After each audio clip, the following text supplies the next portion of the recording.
밤이 되면 괜히 그 사람에게 다시 연락하고 싶어질 때가 있죠. 그 마음이 정말 그리움인지 잠깐의 외로움인지 헷갈릴 수 있습니다. 특히 하루를 잘 버틴 날일수록 조용해진 밤에 마음이 더 크게 흔들리기도 합니다. 낮에는 괜찮았는데 왜 밤만 되면 보고 싶어지는지 궁금해지죠. 이럴 때 가장 먼저 봐야 하는 건 그 사람이 떠오른 이유보다 지금 내 마음이 무엇을 견디기 힘들어하는지입니다. 정말 보고 싶은 마음은 특정한 사람의 말투와 표정, 함께 있었던 공기의 결까지 떠올리게 합니다. 반대로 외로움이 만든 충동은 그 사람이 꼭 아니어도 괜찮을 때가 많습니다. 누군가와 연결되어 있다는 느낌만 딸리 확인하고 싶은 경우가 많죠. 그래서 스스로에게 먼저 물어보세요. 나는 지금 이 사람과 다시 이어지고 싶은 걸까? 아니면 혼자 남은 느낌이 싫은 걸까? 생각해보면 그 사람이 떠오르는 시간이 늘 비슷한 경우도 많습니다. 일이 끝난 뒤나 집에 혼자 들어왔을 때처럼 마음이 비는 시간에만 커지는 감정일 수 있죠. 낮에는 거의 생각나지 않다가 밤에만 유독 선명해지는 마음이라면 그리움보다 공허함이 먼저 올라오는 흐름일 수도 있습니다. 진짜 그리움은 내 외로움을 달래는 데서 끝나지 않습니다. 그 사람이 요즘 어떤 마음일지, 잘 지내는지도 함께 궁금해집니다. 반대로 외로움이 앞설 때는 그 사람의 상태보다 내 불편함을 빨리 줄여줄 답장이 더 중요해집니다. 연락하고 싶은 이유를 적어보면 생각보다 차이가 분명해집니다. 하고 싶은 말이 있는지, 그냥 익숙한 목소리가 필요한지 나누기 시작하죠.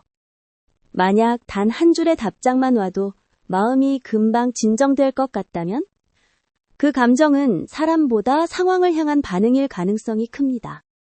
반대로 대화를 길게 하지 않아도 그 사람이 정말 괜찮은지만 알고 싶다면 그리움 쪽에 조금 더 가까울 수 있습니다. 상상 속 재회를 떠올렸을 때 가슴이 따뜻해지는지 아니면 불안이 잠깐 내려앉는지가 중요한 단서가 됩니다. 따뜻함이 먼저 올라오면 그 사람 자체를 그리워하는 마음일 수 있습니다. 함께 있었던 의미가 아직 남아있다는 뜻이죠. 하지만 안도감이 먼저 크다면 지금 필요한 건 사랑의 확인보다 불안을 잠시 멈춰줄 안정감일 수 있습니다. 외로움이 클 때 사람은 좋았던 장면만 크게 기억하는 경향이 있습니다. 불편했던 순간은 이상할 만큼 흐릿해지죠. 그래서 갑자기 그 사람이 유난히 특별하게 느껴질 때는 빠진 장면이 없는지 함께 봐야 합니다. 진짜 그리움은 서운했던 순간이나 어색했던 침묵까지 기억해도 여전히 다시 만나고 싶다는 마음이 남습니다. 마지막 대화를 반복해서 읽는 행동도 이 감정을 구분하는 데 도움이 됩니다. 무슨 말을 다시 나누고 싶은지 아니면 버려주지 않았다는 확신이 필요한지 보이기 때문입니다. 특히 자존감이 떨어진 날 그 사람이 더 간절해진다면 그리움보다 확인받고 싶은 마음이 섞였을 가능성도 있습니다.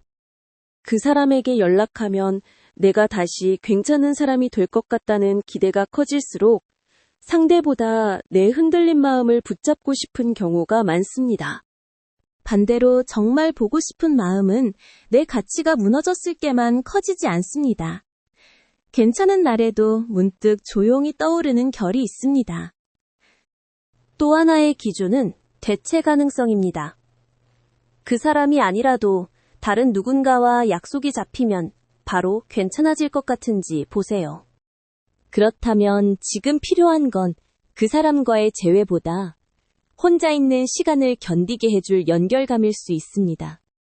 하지만 다른 사람을 만나도 계속 같은 얼굴과 같은 대화가 떠오른다면 그건 비교적 분명한 그리움에 가깝습니다.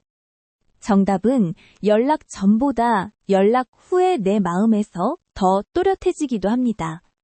그래서 충동이 올라올수록 보낸 뒤의 나를 상상해보는 게 중요합니다. 답장이 늦어졌을 때 바로 수치심과 초조함이 커진다면 그 연락은 관계보다 불안을 달래기 위한 시도였을 수 있습니다. 반대로 답이 늦어도 괜찮기만 바라는 마음이 남는다면 그리움은 조금 더 차분한 얼굴을 하고 있습니다. 그래서 외로운 밤에는 중요한 관계 결정을 바로 내리지 않는 편이 좋습니다. 감정이 가장 배고픈 시간에는 판단도 쉽게 흔들리기 때문입니다. 하룻밤만 지나도 마음의 결이 달라지는 경우가 많습니다. 아침에도 여전히 같은 사람을 또렷하게 떠올린다면 그 감정은 조금 더 믿어볼 수 있죠. 그 전에 꼭 물어보세요. 나는 이 사람을 그리워하는 걸까?